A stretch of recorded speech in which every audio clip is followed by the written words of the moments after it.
swing. I'm back and I'm ready to cook. Here I am on a Sunday afternoon in my kitchen. My kitchen. Right? What are we making today? We're making man food. Man food we're making. Beef stew. And what do you need for beef stew? Duh, beef. I got some beautiful pieces of cut up chuck steak here. Cut up for stew. As you can see, I floured the beef. You want to flour the beef because when you brown the beef later on, when you put it in the liquid, it thickens the stew. So I got that. I got my vegetables, carrots, celery, potatoes, mushrooms, the basic salt, pepper, some beef stock to add to that. Bay leaf. Really basic ingredients, alright? So we're going to get started. First thing we're going to do is we got to chop up the vegetables. We're also going to make the base for the stew. The onions, the celery, and the carrots get chopped up. You saute that in the garlic. In the oil. Add some garlic, and then you're ready to throw in your beef. But of course, first we have to brown the beef. First the beef has to be browned. Then you set it aside, and then you cook. So let's get started. Let's prepare the vegetables, all right?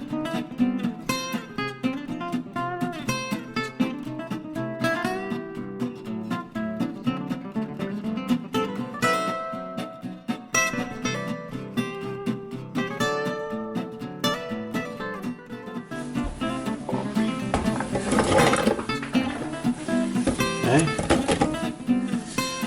Now, like I said, that's going to be the base for the stew.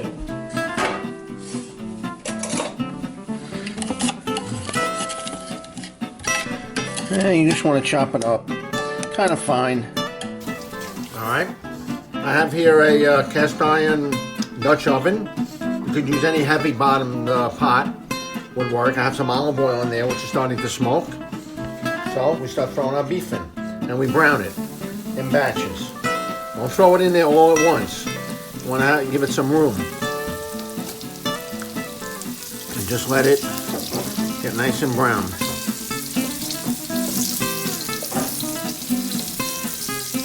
There you go. And again, the flour that I dredged the beef in, that'll create sort of a roux. So when I put everything back in the pot with the beef stock and water, it's going to thicken it up nicely. Okay, letting the beef brown. You don't want to turn it. Just leave it. Let it brown on one side.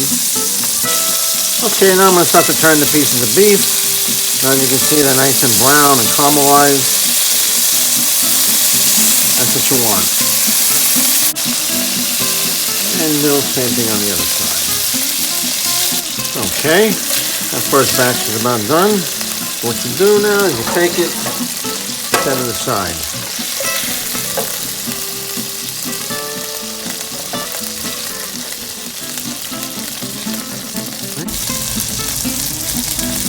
Also, by searing the meat like this and browning it, you're giving it a crust, which kind of helps seal in the juices of the meat. Okay, so we finished browning our meat. And now you see I've added a little more oil to the pot. And you see all this brown bits of meat stuck to the bottom of the pan? Oh, we talked about this before, all right? Pay attention. This is all flavor. This is all going to come up when we add the liquid, when we start cooking the vegetables. It's going to come off the bottom of the pan. It's going to deglaze. Deglaze. And that's going to add a ton of flavor to the stew. So let's add our chopped veggies. And you want to cook these down. You see some liquid might start developing in there. That's liquid being drawn out of the vegetables. So you want to cook it until they evaporate and the vegetables start to brown a little bit. So, but the more you cook it, the more intense the flavor will become.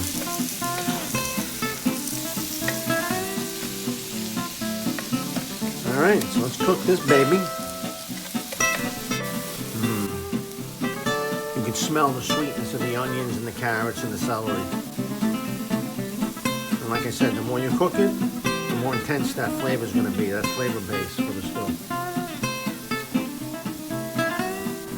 Okay, you see the vegetables are cooked down. I'm going to add some garlic, bay leaves,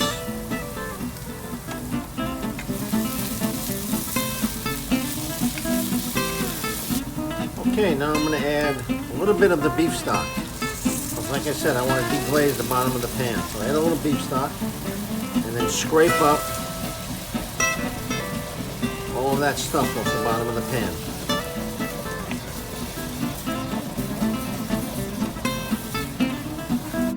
Now I'll add our beef. And all the beef, whatever juices are in there. Mix that around.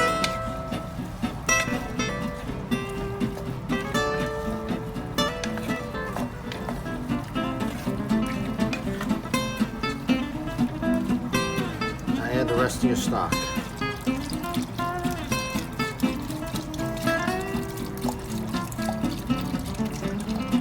That's like about a quarter stock right there.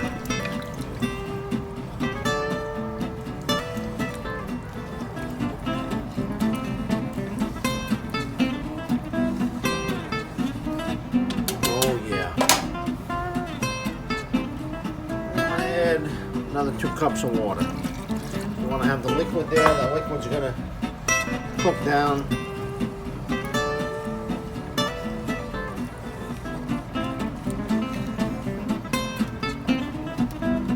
You know, so you need the liquid for later when you put your potatoes and carrots and mushrooms in there.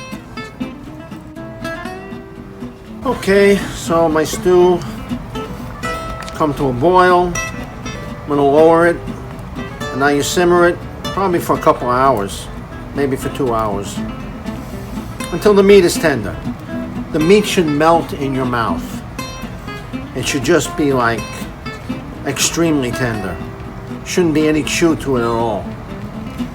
So we'll just let that cook now.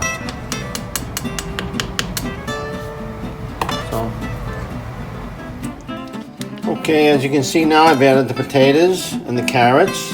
You can see them in there. The stew's been cooking about an hour and a half. The meat's a lot more tender. You can see how thick it's gotten. That's from the flour that I dredged the beef pieces in. And now I added the potatoes and the carrots, and we gotta let them cook till they're tender. And as you can see over here, I also sauteed some mushrooms. These will go in the stew at the end. You want to cook them first, maybe in some butter or a little olive oil. You don't want to just put them into the stew raw.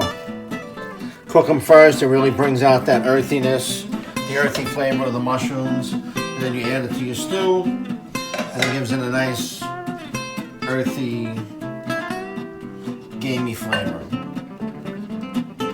Okay, so we'll let that cook for about another half hour.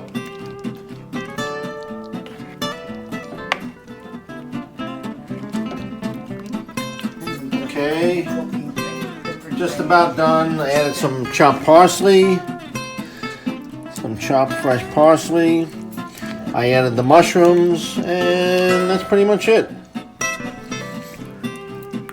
Got yourself a beef stew.